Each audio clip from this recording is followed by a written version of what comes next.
The broadcast is now starting. All attendees are in listen-only mode. All right. Hey, everybody. This is Sandy. Welcome. We're going to get started in just a minute, but before we do, I need to do a quick tech check. So for those of you who are here, Catherine, Chris, hey, Monique, Phyllis, Anne, good to see you guys. Would you jump in and let me know if you can see the slides and if you can hear me okay? The slide says strategic planning for beginners. Awesome. Thank you, Annie. And Monique, you know, it always makes me giggle when you're like, yep, I can. I'm like, look, we are broadcasting all the way to Paris. This is great. Thank you, Catherine. All right, I've got 3 o'clock straight up. We're going to go ahead and get started. Monique says, yeah, all the way. I need to come for a site visit, I really think. See, that's what we need to do. We need to go for a site visit to go visit Monique in Paris. Who's in? We're all on board with that. All right, we're going to talk about strategic planning today for your small nonprofit, knowing that most of you have really young organizations. You're still trying to figure out where you're going. And I'm really excited today because I have with me my friend, the brilliant Whitney Bishop of Nonprofit Leaders Network. Hey, Whitney. Hi. Great to be back with you. I love being called brilliant. Takes one to know one. You are amazing. So I am but thrilled to be here and talk, demystify and simplify something that's so powerful as a tool for your nonprofit. Mm-hmm. So for those of you who have not been around Whitney much, Whitney is really, really good at asking questions that make you think. So just be prepared today. I'm really sure she's going to pull some out that we're all going to go, and have to think about a little bit. Whitney, do you want to do a quick introduction and just give everybody sort of the who you are and a little bit about your background and what you do now? Absolutely. So I am a self-professed change agent working with nonprofits across the country, their senior leadership teams, executive directors, and boards to really help them get clear about the thoughts, beliefs, and attitudes that they have and how that impacts their ability to lead and how it impacts their ability to focus on the mission instead of the minutia. So I'm all about being deliberate, creating habits, routines, and practices that help you stay aligned and clear. And I do that work with organizations of all shapes and sizes and have found that when you can create the systems and processes and make the mindset shifts that you need to make and ask the right questions, you can accomplish almost anything. And that's what I do. I love that. And of course, that fits right in with my let's go raise all the money you need to fully fund your organization. Yeah. This is big thinking central right here today, you guys. We got it going on. So one other thing I want everybody to know about you, Whitney, is that you've been there. Whitney was executive director of a nonprofit at one point, and it was a small organization, wasn't it? It was. It was 5 years of financial capability nonprofit based in Southern Indiana, a very small area, and it was had suffered a traumatic leadership transition, lots of funding cuts and left turns and right turns, and so I really wanted to devote the rest of my career at the conclusion of that to helping other small nonprofits avoid some of the challenges and pitfalls that I experienced during those tumultuous times. And it's a big part of why I do what I do now, to help people stay in the game. That's awesome. That's awesome. So I just wanted everybody to be really clear. We are not going to spew academia at you today. We're going to talk from our own experience. We're going to talk from experiences that we've had with clients in doing this work of planning for success of your organization. So I just want you guys to know that I'm going to guess that between us, we have seen and done just about anything that you guys are going to bump up against and can help you out with that. I know when your organization is young and anything is possible, it's really easy to get distracted. It's really easy to fall prey to what I call shiny ball syndrome. Every random thing that comes along, you're like, oh, let's go chase that down. Oh, this is a good idea. It's really easy to do that. So one of the reasons that I wanted to do a whole session just on strategic planning was to give you some tools, in Whitney's words, to demystify this and to help you be really clear about where you're going. Because when you don't know where you're going, any road will get you there. And it doesn't really matter what path you go down. You're moving forward and you're busy, but are you really accomplishing what you wanted to accomplish when you started out? So these are some of the things that we're going to talk about today. I remember early on, gosh, this has probably been 20 years ago, and it really hurts me to say that it's been 20 years ago. I remember when I was working at the food bank, and we hired a consultant to come in and help us do a strategic plan. And I remember being sequestered in a little room, and was a bunch of key staff and a lot of our board members, and we wordsmithed the mission statement. Actually, I've done that in 2 different organizations. That exercise makes me nuts. But we did that, and then we did the whole, where do we really want to go, and the flip charts and the little sticky dots and all that. And at the food bank, I remember we did that for 1 whole day, and then we went back for another whole day. And I remember thinking, we never got to a place where I felt like it all came together and clicked. And I bet a lot of you have had that experience too, where you spend a lot of time on stuff, but it never feels finished. It never feels accomplished. You never feel like, I've got something now I can work with. So one of my intentions for today is to simplify that whole process. You don't need to spend days and days and days on this. You do need to spend some time, and you need to carve it out and take it really seriously, commit to the process. But this does not have to be time intensive. It does not have to take a long time. It does not have to be hard. And so that's one of my intentions for today, is to just simplify this for you and give you some tools that are going to be immediately usable. Anything you want to add to that, Whitney? Just to really be present for some of the questions, and to really, hopefully, for people to be able to get off of this webinar and be prepared to put a plan in place for 2019, and get really crystal clear about what success will look like for them and the impact that they can have moving forward. Yes. I'll tell you, everybody, a horror story just right up front. I remember working with an organization probably 5 or 6 years ago that had never really done anything like this. They'd never really thought through strategic planning. They chased dollars. That's how they grew their organization. They would find, it was bad. They would find an opportunity for a grant, and they would go, oh yeah, we can start a program just so we can get that grant. And they would do that. And then they would find another grant, and they would start a program just so they could get that grant. And guess what happened? After a few years, they had this big organization that was so disjointed. None of it made any sense at all. It was, they had a smoking cessation program, like help people stop smoking. And then they had a literacy program. And then they had like a job skills training program, and then something else. And like none of it made any sense. It all served all these different people. And so their mission was very vague, and it was very hard to get anybody excited about that organization. And I'm convinced that if they had had a very clear strategic plan, none of that would have happened. Because they would have been able to ask themselves some of the hard questions that we're going to ask today to get clear on, is the addition of that program right for us, and is it right for us right now?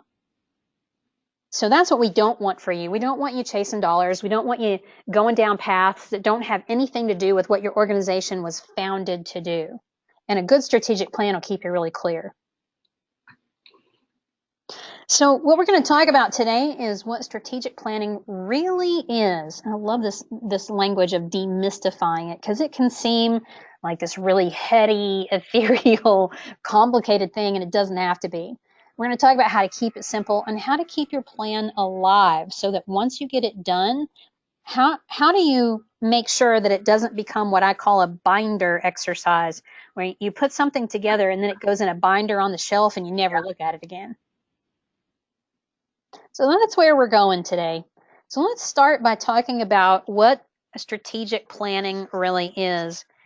And by the way, there's a couple of sets of handouts. If you don't have those, you can click in the GoToWebinar dashboard. You're going to find them. One's a PDF that Whitney's going to dig into in a little while. The other one is something you'll be more familiar with. It's the handouts that I typically provide for you. So you've got those. So just want to make sure everybody's got that. And by the way, as always, if you have questions as we go, please jump in and ask. So really, what a strategic plan is like a roadmap. If Whitney is in Indianapolis, so for example, and she decides she wants to go to Atlanta, she might need to plug it into a GPS somewhere so that she can get directions on how to get there. If she doesn't have directions, it's going to be really easy for her to make a wrong turn and end up somewhere she didn't really mean to be. She's still driving, she's still moving forward, but she may not reach where she wants to go. To me, that's what a strategic plan is. It's just a tool that keeps you focused and moving forward so that you can fulfill your mission of your organization. Anything you want to add to that, Whitney? No, I think you covered it beautifully. Because I'm so brilliant. You are. And I'm laughing at that. I'm going to try to keep this super simple. And I think that we don't have to make strategic planning really complicated. And I'll tell you guys what, I was doing some research because I wrote an article for the blog this week. You may have seen that Tuesday. So I was doing some research and I noticed that every article that I found about strategic planning for nonprofits, when I clicked on it and started reading it, I was bored within about 10 words. They were all very full of jargon, very full of some really high level language. And I couldn't find much of anything that put things in some really simple terms, simple concepts. And I think that's part of the problem, that there's so many folks who they get all up in their head about the plan and, oh, it's got to be complicated. I got to make myself sound smart and all that sort of stuff. And it's just not it at all. Here's what strategic planning isn't. I love this. Whitney, you want to deliver this one? Yeah. So it's not a straitjacket, right? It's not this. It's not this rigid tool that means that you can't have any fun or come up with any new ideas. I can remember one of my coaches. We were just talking about Christine Kane. You know, she says when you create a fence and a dog gets in there and runs around, the dog doesn't get frustrated by the fence. He just enjoys the room inside the fence. So it's not something that's meant to be confining, but it's meant to be a guide. So that's the first thing. The second thing is it's not just an exercise for bigger nonprofits. I think a lot of times you think that because you're grassroots or you're small that this really doesn't apply to you. And the truth is it's even more critical that you have a clear vision, a clear mission, and some short-term and longer-term goals for where you want to go, the kind of impact you want to have, and how you want to get there. And so it's for you, no matter how big or small you are. And then finally, it is not a confusing process. You can make it that way, like all of us can, right? Mm-hmm. But it does not have to be. In its simplest form, it can just be a direction and a focusing tool. So this Henry Ford quote here, whether you think you can or you think you can't, you're right. So however you choose to think about strategic planning is going to impact how you approach strategic planning. That's my favorite quote, that one from Henry Ford. I love that. And it's so right. Yeah. And it applies to so many things. Yeah. All right. So one of the things that I have run into a lot, I love the first one, that strategic planning is not a straitjacket. I find so many people that are so hesitant to put a plan in writing, whether it's a strategic plan, a fundraising plan, a marketing plan, because they're afraid that the minute they put it in writing, they have to do that and only that. Yeah. Right? Yeah. Yeah, it's in concrete now. We can't change it. We can't modify it. And that's not true. One of the things that you're going to hear us say today is that a strategic plan is a living document. Yes. It needs to live and breathe. It needs to be updated. You're going to have to spend time with it. take it out for a walk if you want to, but it is a living document. It's not meant to be created once and then that becomes like the 10 commandments of your organization, chiseled in stone. That's not it at all. It's a living document. It's okay, because here's the truth. And Whitney's, you get a kick out of this. I remember way back in the day that we used to put 10 and 20-year strategic plans together. Ah! Right? Oh That my is God. it's such a joke now. Like now, if you put a 3-year strategic plan in place, that's fairly realistic. Things Yeah. change so fast. Yeah. Things change so fast. And not only that things change, but you could lay out your plan today and next week you could have the mother of all opportunities drop in your lap and you may need to shift. You may need to pivot just a little bit to be able to take advantage of that opportunity. Or the market may change. You Yeah. know what? This is a conversation I had with one of my animal welfare clients the other day. There's a big organization in the animal welfare world that's really pushing toward no kill, which means that no animal anywhere in the United States is put down because there's not enough space. That's a huge issue right now. And I said to this client, I said, what are we going to do? What are we going to do when no kill becomes a reality? When there's no shelter that's putting animals down? Like there's a lot of nonprofits that may go out of business because they're no longer needed. And that's a reality. So things are going to change. And we got to be prepared for that and understand that the plan is a living document. Yeah.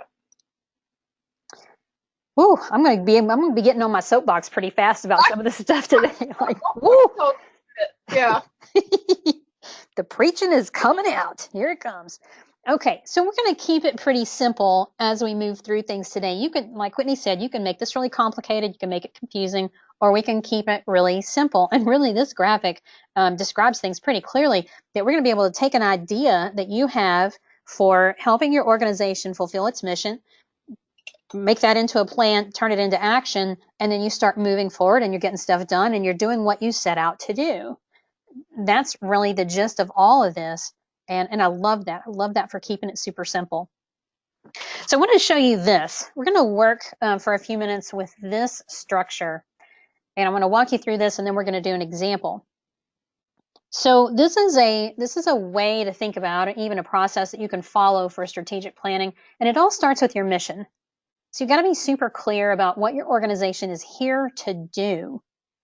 You start with that, and if you're really walking through this process, giving it the time that it needs, you may want to think about, is this mission still relevant? Is there something we need to add? Is there something we need to take away from the mission? Is it all still totally relevant? You just want to do that little check-in with it.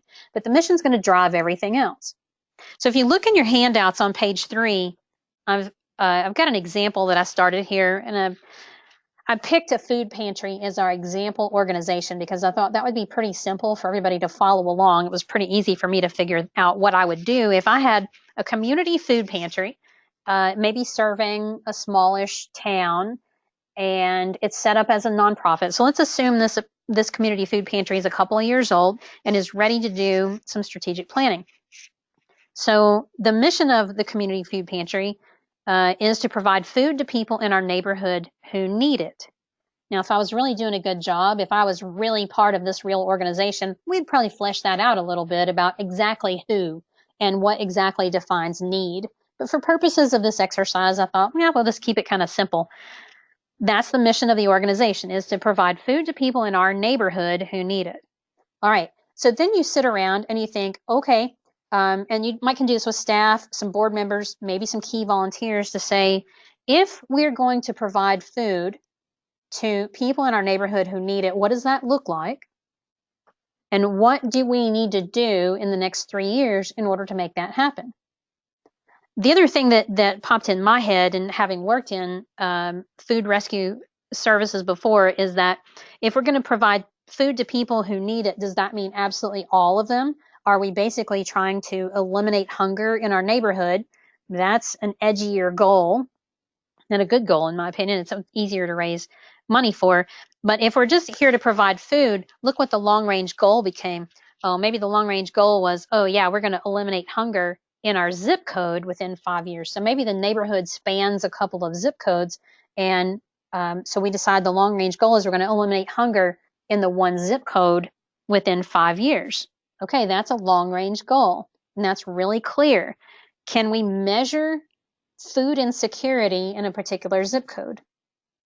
The answer is yes, you actually can. There's a couple of different ways to do it. You can look at census numbers. You can do a survey in the community. You can check with places where people who are struggling with food might pop up, like schools, churches, community centers, places like that.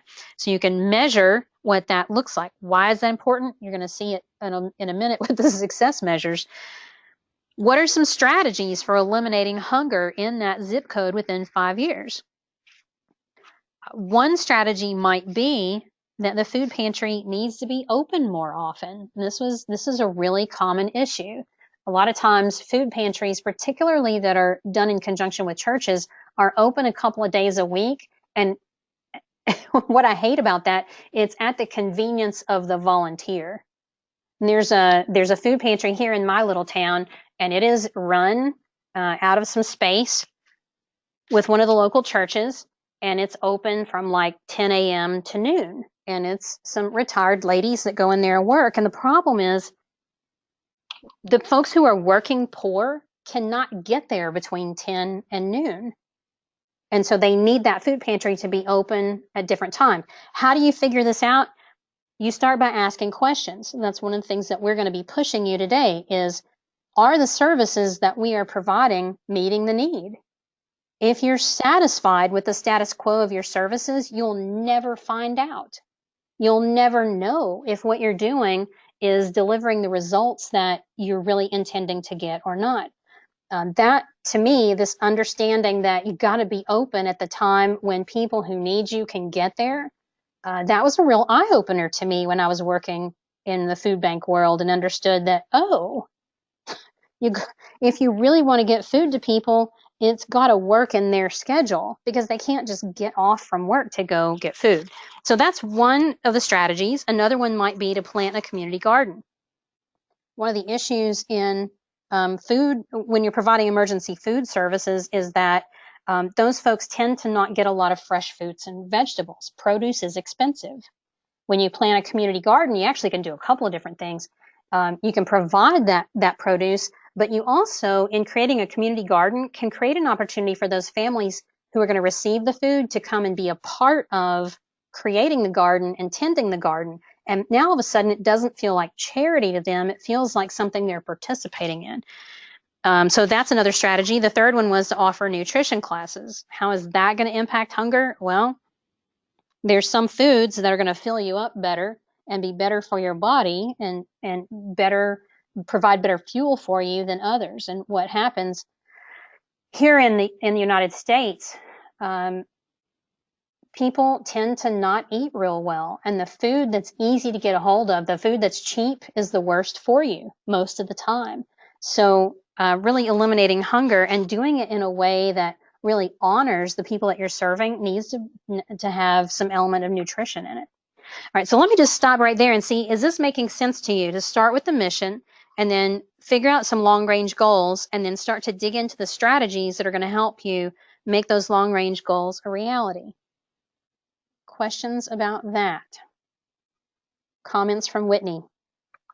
So my only comments are that sometimes, you'll get groups who get stuck and kind of get into a circular discussion.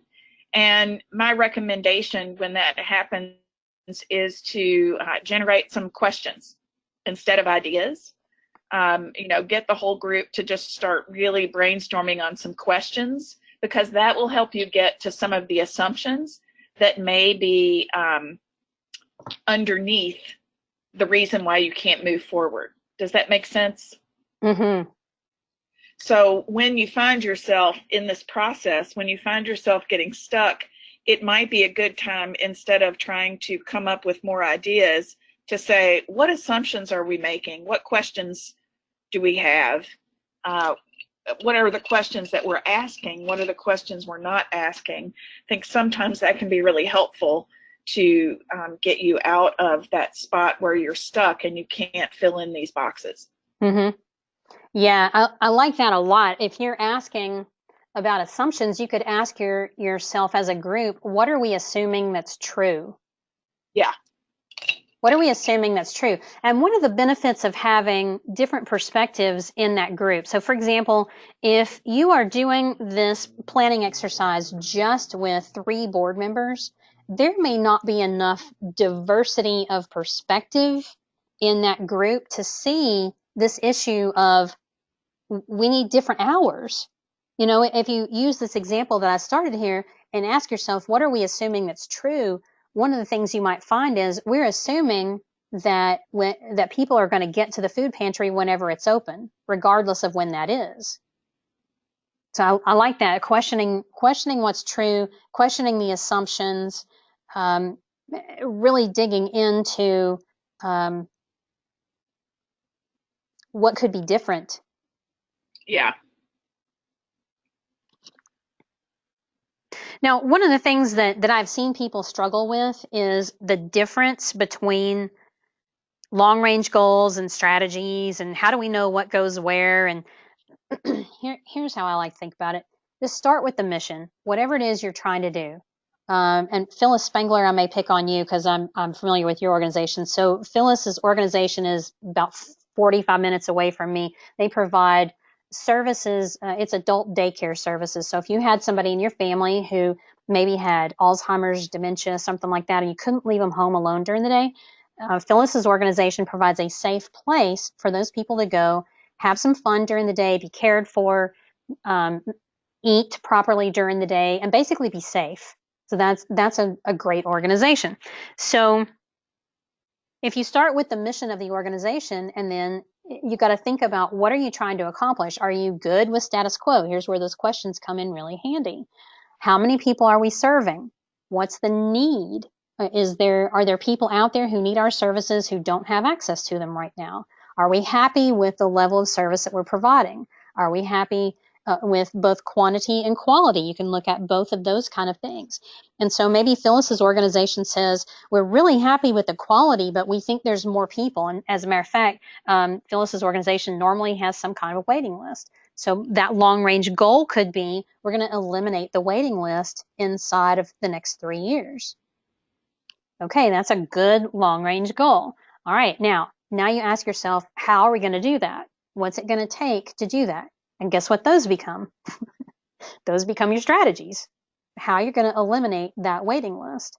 So as you start to brainstorm this out and you thinking about the mission, and one of the things that a lot of organizations do is start with what's called a SWOT analysis. I think most everybody's probably familiar with that, which gives you a chance to think about strengths and weaknesses, both from the internal perspective, and then opportunities and threats from the external or external to your organization. And I find that what that's really good for is just a jumping off spot. If you want to do a SWOT analysis, it gives you a lot of different ideas to work with. It gives you that good springboard into a lot of really good, juicy conversation. So if you were thinking about your mission, you did the SWOT analysis, you started asking questions, you're probably going to come up with some different long-range goals, and then it may just be a matter of being realistic about how many of those long-range goals you could accomplish in the next 3 to 5 years. Okay, so what comes next, if you're looking on page 3, once you decide on what your strategies are going to be, then you can think about, for each strategy, what are the resources that you're going to need? And as I was thinking through what that would mean, if you wanted to serve more people, you want your food pantry to be open more often, you may need more food. That's probably going to be the first thing. You're going to have more food to give away, so you might need more food drives. That becomes a resource that you need. You're probably going to need more volunteers. You might need a larger storage space and maybe even a larger cooler and freezer if you're going to be doing more with produce. You might need land for the community garden, a curriculum for the nutrition classes, additional revenue. Usually it takes additional revenue when you're going to be adding programs or expanding. And those are just the first things that I brainstormed right off the top of my head. If this was a real organization, there would probably be quite a few additional resources that the organization would need in order to make all that happen. Once you identify what those resources are that you're probably going to need to make your strategies happen, then you can start to shift into some short-term or annual goals. Then you can start to think about if we want to eliminate hunger in our zip code within the next 5 years, and we know what strategies we're going to use, we know what resources we need, what needs to happen in the next 3 years in order to hit the 5-year goal? What needs to happen by the end of 2 years from now in order to hit the goals at the end of the 3rd year? What needs to happen in the next 12 months so that we can hit the 2-year goal and the 3-year goal and the 5-year goal? So you start to just back these things up, thinking about and being realistic about what you can accomplish in a 12-month period of time. Then you can take those items and turn them into action plans to get clear about what's going to happen, by when, who's going to do it, and then put them into some action steps. All right, so I just want to pause about that again, because I know this is kind of a lot for some of you to really wrap your head around how you think through this process. Whitney, comment, question? Yeah, again, you made the point of the difference between a strategic plan and an annual work plan. And so part of that is remembering when you start getting way down into the weeds at this level, that is probably more of an annual planning process as opposed to a bigger picture strategic planning process. So it could be that one of the reasons why this process gets complicated and hard for people is because they have trouble stepping into the future instead of staying right in the present. Like, what do we have to do next? So backing into it's really important. That 3-year, 2-year, 1 year. Does that make sense? Yeah, it does to me a lot. And I think that's a really good point, that you don't want to move into those annual goals and action plans too fast. And that's really easy to do when you're excited. Yeah. So let's say that the group you've got this group together and they're talking about this community garden and they're excited. Here's what's going to happen. Somebody's going to go, oh my gosh, my cousin Joe owns that property down on Oak Street, and I bet he'd let us use that for the garden. Let me call him right now. Yeah. And that's it feels relevant, it feels good, and it's a little out of scope for that moment. That's a parking lot thing. Yeah. Right. Like, that's one of those things you want to capture it, but it will distract you from staying at this high level. Right. So one of the things that you guys could do, if you wanted to sort of follow this plan, if you were to draw a line right above where it says short-term / annual goals and action plans, if you drew a line all the way across the page, sort of right above that, then in your initial phases of strategic planning, or if you're at a retreat or something, you stay above the line. You stay focused on the mission, the long-range goals, strategies, and you could start talking about resources needed. And honestly, I think resources needed would be a really good exercise to break up into some small groups and let everybody focus on one of those strategies and come up with the resources that are needed. I like small group work anyway when you're doing something like that. But if you stay above that line, that's going to keep you out of the weeds and out of those details. The weeds and the details are going to come later when you start digging into the annual plans or the action plans and those kind of things. But for purposes of really getting clear about your strategy, you want to stay above that line. Mm-hmm. Although the other thing that you're going to get into at some point is the success measures on your strategies. So if your strategy is to plant a community garden, how do you know when that's successful? Right. What does that look like for a community garden to be successful? And the best thing to do is to come up with something that you can measure, or a couple of somethings. So it might be the poundage of food that comes out of the garden. That may be a way that you measure success. It might be the number of families who come and participate in the creation and nurturing of that garden, and that's a way that you're measuring success. And maybe there's something else that you can come up with that would be a measure of success. But it is important to lay those numbers out, because otherwise you don't know when you cross the finish line with some of these strategies. With things like a garden, and gosh, I've done this before. I remember planting a garden in a domestic violence shelter years ago, and our thinking was that it would have a twofold purpose. that the garden would be therapeutic for the women and their children, so they could get outside in the sun, tending to the vegetables and so forth. And then it would also create food that the kitchen could use in feeding these families. And guess what? We built the garden, but that was about it. We never really thought about what that would look like when it was successful, and we didn't do anything to engage the ladies. We just built the garden thinking that they'll figure it out, and it didn't work. It was a disaster that first year. So we learned a lot of lessons from that, and the next year we figured out that it would really be a good idea to engage people and show them what to do. Some of them had never been in a garden before and they didn't know. So we have to be really careful of that sometimes we have an idea and it seems like a good idea, but we don't think it all the way through. And I think that's where Whitney's suggestion of asking a lot of questions comes in super handy, so that you can get clear about the intention behind that strategy, how you're going to measure success, things that could go wrong along the way, because that's always possible. Crazy, awesome things that could happen as a result of that strategy that you hadn't even really thought about until you start talking about it. So it is important to think through what those success measures are going to look like, and I would do that for each strategy that you choose.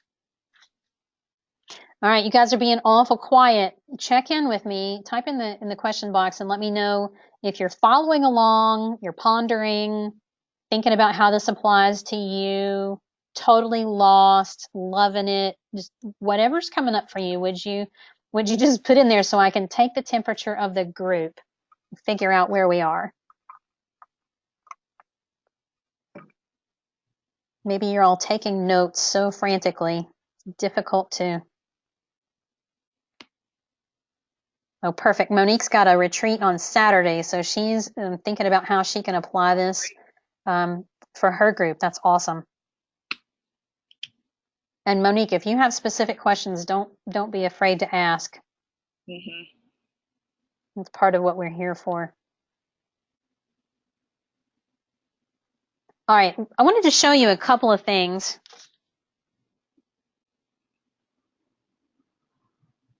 Oh, look, we just talked through all of that. Let me back up. Okay, so flip over to page 4 in your handouts. I wanted to show you what it could look like.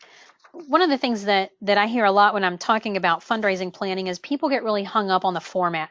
What's it supposed to look like? I need the template. I'm sure there's the template out there somewhere, like the perfect template that I'm supposed to be using. There's really not a perfect template. There's some different things that you can do. Whitney's going to talk about that in just a little bit. But I wanted to show you a way that you could look at it sort of as an overview of putting everything on one page. And that's what I've started on page 4. I actually only put the first 2 strategies on there because it fit really nice and neat on the one page. And I knew you'd get that, if you were doing this for real, there would be another one, or you could squish it up and make it all fit on one page. But if you look at it, it gives you the strategy and a little note about why that strategy is important, the resources you're going to need for that strategy, the short-term goals for that strategy. So there you see I put in something for year 1 and year 2, the success measures for that strategy, and who's going to be responsible. Who's going to be responsible for implementing that strategy? So this is kind of a cool tool to use just as almost as a dashboard, almost as it's really an overview, just so you can see at a glance what you all as a group agreed on that you were going to work toward with your strategic plan.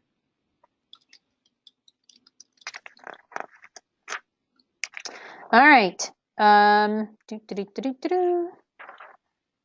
did put on the next page what I would consider an outline for a more detailed plan, because you do want to make sure that you include things like costs. So when you start identifying resources that you're going to need, what's that going to cost? What kind of things are you going to need in terms of program needs, resources, facilities? Do you have the facilities you need? Do you have the staff and volunteers that you need? And those are things that you may want to include as well. For me, really, it's about getting everything out of your head and on paper so that you can share it with somebody. You may have a donor at some point who asks for a copy of your strategic plan. I have seen that happen. I've seen foundations ask for a copy of your strategic plan. And when you get everything out into this kind of detail, it's a little bit easier to share it with somebody else. I remember writing the the strategic plan at the food bank that year that we did the exercise with all the dots. And I want to say it came out to about 10 or 15 pages. It was quite a lot once we put everything in there about what we were going to do and how it was going to happen and who was responsible, what it was going to cost, all that sort of thing. It was a fairly hefty document. And even if your organization is new, for those of you who maybe are still in your first year, you can still put this sort of thing together. And actually, this would be a great exercise for you because it's going to help you get really clear about what you want to accomplish over the next couple of years and what that's going to cost, which is going to go right into your fundraising plan. So I just wanted to give you those as a jumping off spot to think through what these things could look like, because I know some of you kind of get hung up on, it's easy to get hung up on the format. All right, Whitney, you ready to talk about accessibility? I'm so ready. All right. So I loved what you said about the binder, the binder problem, because people do. They create this thing, they walk away from it, and then it's triggered by, oops, it's almost a year over, the end of the year. I wonder how we've been doing. And that's something that you want to really avoid. So making it accessible, creating this one-page version of the strategic plan and keeping it visible is so important. I was working with a client in Kentucky, CASA program, the court-appointed special advocates for children.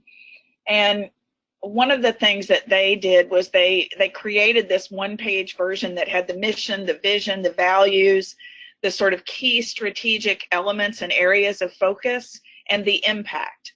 So it was just a really great focusing tool, and each of the board members had that as the cover of their binder. So it was the, those binder inserts that just slip inside that clear pocket. That was the cover. So they're always looking at that, always able to look at that.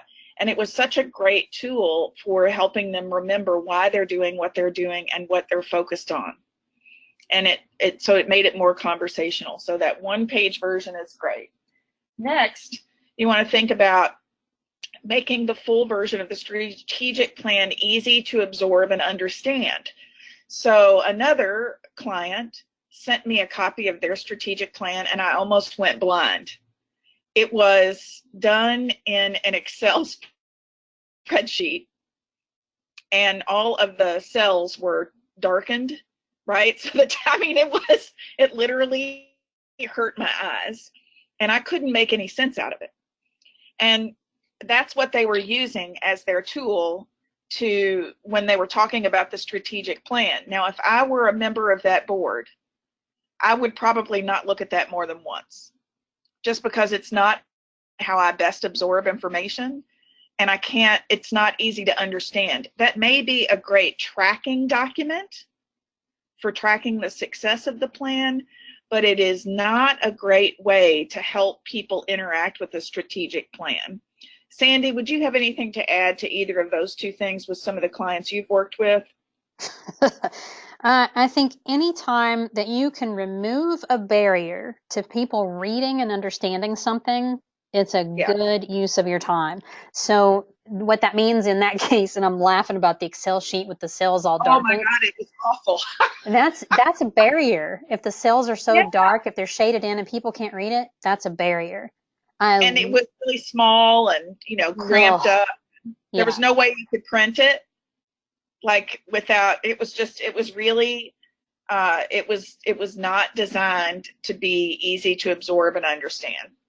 And I'm sure that whoever put it together thought it was very cool and it made sense to them. So many times we do things for our own convenience. We do it because it makes sense to us. We have to really think about other people who are going to be using documents and if it works for them, if it makes sense for them. Is it going to be simple enough for them to understand? Can they follow it? If you hand that plan to a total stranger, can they go from the start to finish and understand what you're trying to do? Yeah. And, a volunteer is probably going to be, it would be great for them to have that one-page version, that high-level mission, vision, values, areas of focus. For board members, that full version should still be, easy to absorb and understand. But then also, if there's a tracking document, that you're using to keep track of things, that's fine, but that doesn't have to be the thing that you don't have to. You can make different versions of the strategic plan for different audiences. In other words, so that you are giving everybody the opportunity to stay aligned with what's important. And then, oh, go ahead. I was just going to say, I love that idea of taking that overview and sticking it in the front of their binder that they bring to every board meeting. That's brilliant. Yeah, and then you're constantly looking at it too, right? Mm-hmm. So good. And then make it conversational. So how can your staff and board leverage the strategic plan to help build support for your organization? They're advocates, right? They're out there talking to people all of the time. If the only thing they have is this crazy spreadsheet, when they're at a fundraising breakfast or at some other event or at a networking event and somebody talks about something they're interested in, they have no way of connecting the dots. But if it's conversational, if it's been easy to absorb and understand, somebody might say something to them and say, you know, I've been looking for an organization to support that really does X, Y, and Z. And it would be so easy for that board member to say, you know what, that's our #1 strategic focus for the next 3 years. I'd love to sit down and have a conversation with you about how we're planning on having an impact in that exact area. That is not as far-fetched as it sounds. Those kind of conversations are happening every day. Mm-hmm. If your board isn't sure of how to leverage the strategic focus of your organization to capitalize on those moments to be an advocate, then your strategic plan is losing a little bit of its potential. Mm-hmm. Completely agree. So any thoughts from the group around the idea of making it, you know, not making one document do all the work, but really creating different versions for different audiences? Do you think that's something you'd be willing and able to do? Just go ahead and type there and say, yes, that makes sense. No, that doesn't make sense. Or that seems like a lot of work, Whitney.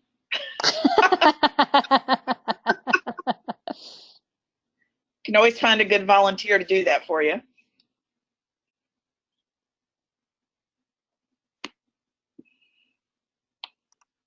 All right, well, if there aren't any additional comments, then what I want to introduce you to is the concept of creating a planning practice. So this webinar is all about strategic planning, and that's really an important process, and it's not a one-time process.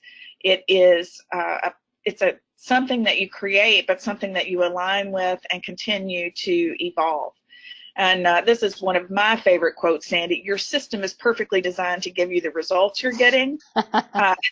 I love how that punches you right between the right in the head and says, oh, right, it's up to me.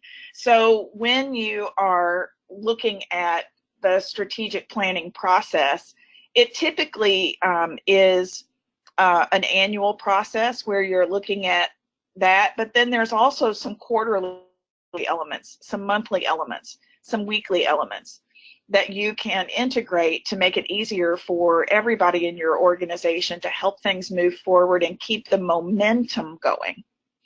And so the handout that I created for you is really, the first page is just an example of what those practices might be. That chances are you already have some practices in place for planning, and you might use those, an annual retreat or an evaluation of the executive director or board, some sort of an annual event, an annual report, an annual program review. These are things that you may already be doing, but if not, they're good ideas for things that you want to make a point to do once a year. And then there are there's some monthly habits, routines, and practices, staff meetings, board meetings, volunteer meetings, reports that you have to do, a financial review, committee meetings. And then there's the quarterly habits, routines, and practices that you can get into. I want to talk about mini retreats. I have been working with an organization here that has really been struggling through a leadership transition and some difficulty with the committees getting their work done. And one of the things that we decided to do was to set up 3 mini retreats throughout the year. So it's a half a day on Saturday. It replaces the board meeting that's regularly scheduled for that month. So it's not an additional meeting, it's just a little bit longer meeting than they might normally have. And the whole purpose of that is to align with their 90-day plans and review the strategic plan, get clear about what are the things that we've accomplished in the last 90 days, what are the things that we need to accomplish in the next 90 days, and actually gives committees the space and time to do some planning for themselves to make it easy for them to honor their commitment as committee members. And it has been extremely successful. There was a little pushback about, oh, that's extra time, but the truth is it's time where they can actually get the work done instead of worrying about getting it done, figuring out how to schedule it and what to do. So this has been a big boost for a lot of my clients, creating these quarterly mini retreats. Some of them are facilitated internally, some of them I go in and facilitate, but it's always my intention to give them the tools that they need and a framework for them to be able to do it themselves. But I think it's an important habit to get into for an organization, especially a grassroots group, somebody just starting out where there's a lot of volatility in either funding or the kind of work that you're doing. Then there's weekly. One of the things that I like to work with on my the boards that I work with is that instead of waiting for the monthly meeting to trigger activity, we look at, as part of your weekly planning practice, looking at, all right, what are the things that I can do this week? How much time do I have this week to devote to my role as a committee member or a board member? And what are the things that I could do that would have the most impact? So it could be that I have 30 minutes this week and I'm going to use that time to make 10 phone calls that I need to make. So in other words, there's a weekly planning practice for board members and for and even internally for the executive director preparing for board meetings, so that the trigger is not always, oh my God, the meeting's in 2 hours or 2 days and we've got to get everything together. Does that resonate, Sandy? Yes, yes, yes. Aren't we all a bunch of last-minute Lucy's? Well, yeah, and when the meeting is the trigger, then that perpetuates that. So when you create, I've got a little workbook that I use with boards, and it is a monthly director dashboard, and so it has what are my action items for this month, and then week 1, week 2, week 3, week 4. When am I going to do these things? What is the impact? What questions do I have? It's a great tool for board members to be able to really get clear about how to stay in relationship with their commitment instead of sort of in that behind the ball, 8-ball role. Mm-hmm. So that's weekly, and then daily is really more about the internal team, where there's some sort of a daily huddle or a daily prioritization practice. Setting deliberate blocks of time to work on those priorities can be really important, because if you're in a crisis-driven nonprofit, the best thing you can do is say, I'm going to allocate 3 30-minute blocks of time or 2 45-minute blocks of time, or 90 minutes in the morning and 90 minutes in the afternoon to focus on what I really need to get done, and then everything else that needs to happen will just happen. So really creating that sense of practice. Okay, Sandy, you can take it to the next one. Page of the handout.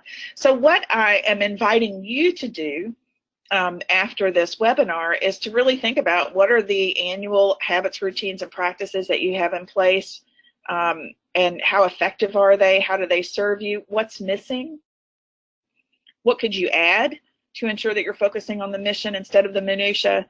And as always, I am available, whether it's in the SmartSprout group, if you tag me, if you have a question, or if you just want to have a conversation about some of the things that you might need. I'm always open to serving you in that way, and just really want to encourage you to make planning a practice instead of an event or a transaction. But really, it is a tool that allows you to stop kind of going back and forth and just say, hey, I want to check in. Are we moving closer to what we say we want, or are we moving further away and getting in the weeds?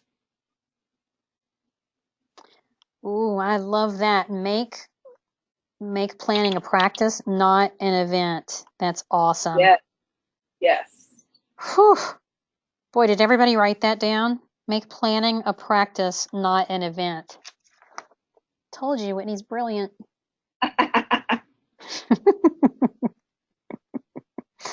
Monique says she really likes the idea of quarterly habits, routines, and practices. I completely agree. Annie's liking this tool too. Awesome. Good. Yep. It makes a lot of sense when you break things down. I have seen a couple of different coaches in the business world that are now teaching 90-day models or 60-day models, Yes. where they say you can't plan a whole year, but you can plan and you can execute 60 days at a time or 90 days at a time. And I think there's a lot of truth to that. I mean, honestly, when I look at how we do things here, we tend to work in 60-day blocks. We don't do it on purpose. It's just what happens. Yeah. I love a 90-day rolling kind of awareness. And I also like that 1-year vision. You know, like sometimes what I'll do with groups is say, all right, let's fast forward. We're 1 year from today. What are the highlights and the headlines of what you've accomplished? And this becomes kind of a visionary tool to help you aspire to moving in that direction. Mm-hmm. Yep, that's a powerful exercise. All right, let's go back. I think we've got just one or two more things here. So we got some planning tips for you. You might want to think about using an outside facilitator. Whitney and I both do this for a lot of organizations. And the reason is because you can't see the forest for the trees.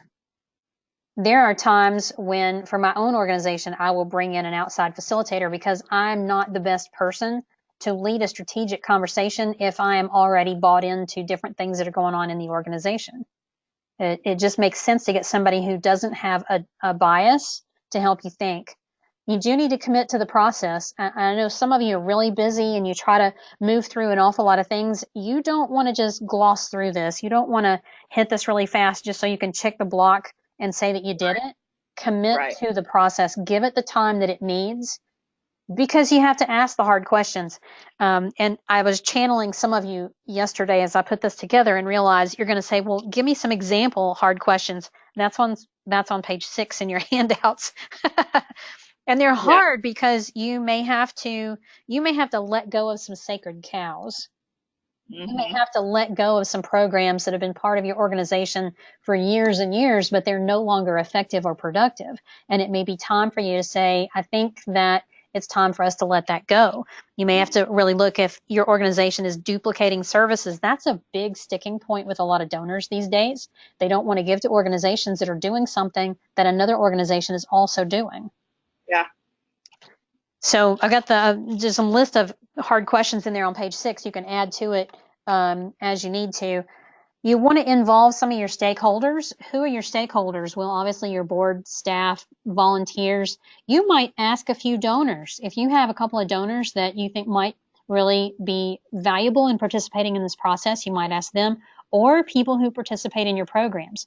Or if you don't want them to totally participate in all the conversation, you could interview them and ask them some key questions to get their opinion to bring back to present to the whole group as you're strategizing some of this.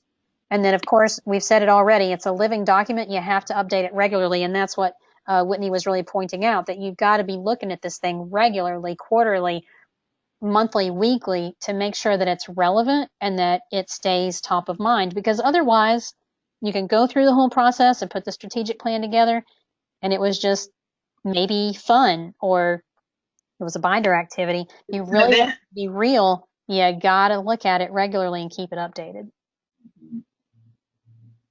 All right, so we've covered a lot of ground today. What have you learned? If you want to share your big takeaway in the Q&A, Whitney and I would be very curious to see out of all of this what's really landed for you, what your big nuggets are.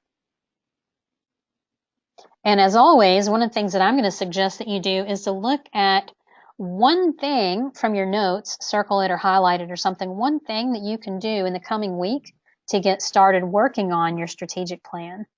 Monique's got that one in hand because she's got a retreat this weekend. So she's good to go. For the rest of you, it might simply be, I need to get a strategic planning retreat on the calendar. Mm-hmm. That may be it. Or for some of you, it might be, wow, I need to think about who I would include in a strategic planning retreat. If I was going to do a mini retreat, who would I include? Catherine, thank you. Catherine says she's taking away that she needs to move from crisis management to strategic planning. Amen. It'll change the game for you. Yeah. Annie's excited for the simplicity and focus of these templates. You are so welcome. Great. All right. Good stuff. Whitney, thank you so much for taking the time to be here today. As always, you provided some great questions and some great ideas. Thank you. It is my pleasure. I love serving all of you who are serving others so selflessly and working so hard, and we want to make it easier for you to be successful. Yep. So let us know how we can continue to help you. And Sandy, thank you for all you do to make it easier for people to do this important work. You're amazing. Thank you. Thank you. You guys, Whitney is in the Facebook group, so if you have a question later, you're welcome to put your question in the Facebook group and tag her, or put it in there and tag me. I'll tag her for you. But she is in there. Yeah. She watches for those kind of things. So if something comes up, you want to ask a question, do that. And I want to give you an idea of what else is coming up before we close today. November 1st, which is 2 weeks from today, we're going to talk about thanking your donors' socks off. So we're going to talk about what makes a great thank you letter. You're going to love that. I'm going to show you some really good examples. We're going to talk about a donor acknowledgement plan. So if you suspect that you may not be doing as good a job as you could in thanking your donors, you want to be there for that one. And then later in November, on the 15th, Greg Adkins is going to be joining me for great graphics, photos, and video. And we're going to talk about how you get those kind of things, especially if you don't have expensive tools. If all you have is your smartphone, how can you get great photos and video, and where can you go to create great graphics? And we're going to give you some tools and some tips. So be sure and join us for that one. All right, that is it for today, everybody. Thanks so much for being here. We'll have the recording available in just a little while. Have a great rest of your day. We'll see you real soon. All right.